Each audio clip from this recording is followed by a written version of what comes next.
Alright guys, this is it, the video you've all been waiting for. What's inside of a Badger 1 garbage disposal or Insinkerator? Yeah, so mine started leaking at the bottom. It's just like pouring water out here, and I put a new one in.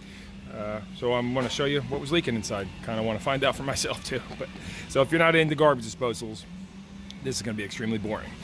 Just to show you all the pieces, obviously this is where the food goes in, or the water and food, and so that seal on the top pops right off. Let me adjust this camera for you a little bit. And that's what we look like inside. Nice and rusty, but I guess those swivel little teeth, they must be stainless because they look like in good shape still. Those kind of swivel around.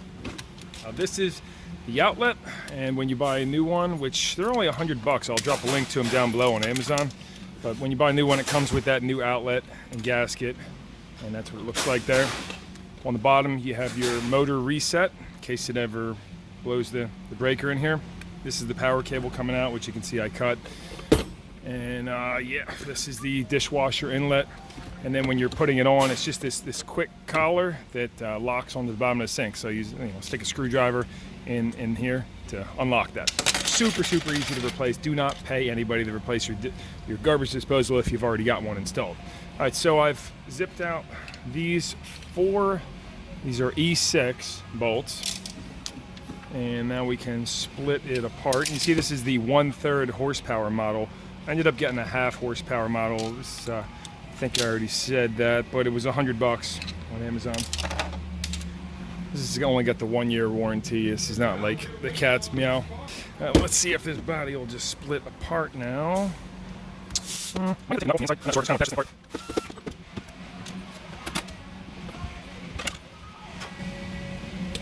Alright, there we go. So there was a bunch of sealant in there, and this is the main plate, which, wow, look at that.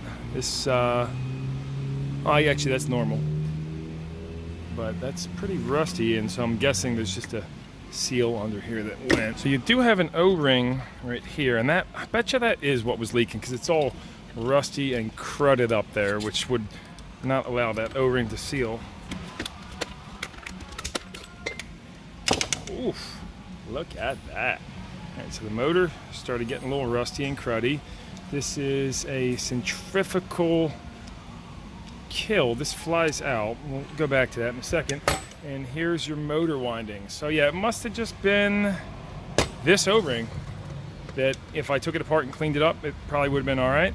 But yeah, it was just pouring water out of the bottom of it. You see it has a bushing instead of a bearing, which is good on the bottom because those bearings like to get water in them and never work again. And seems like a pretty high quality piece. You can see why spending the extra money and getting the one that has all stainless steel internals would be a good idea, because rust is really the killer of these. And yeah, once that rust gets in between this plate and breaks the bond in this O-ring, well, they start leaking. And going back to the centrifugal switch, so this is normally down and closed, and when they spin the motor, these weights fly out and it opens the switch. I think what this is just a protection device. So when it's spinning, when this motor's spinning and it's flown up, it's not on this switch. But when, let's say the motor was still getting power and it clicked this switch, I think that somehow will cause the motor to trip right here. So like, you wouldn't want to leave power going to this, and let's say it's hung up with a banana peel in there or something, it would build up a bunch of heat and light the motor on fire. So I think that's just a protection device to break that breaker when this stops spinning. I could be wrong though. Let me know in the comments if you're watching this far. And yeah, that has been a teardown of the Badger 1. And if you're buying one of these and you're keeping the house, I would say spend the extra money, get a stainless steel one. It's not gonna rust and corrode. Alrighty, good stuff.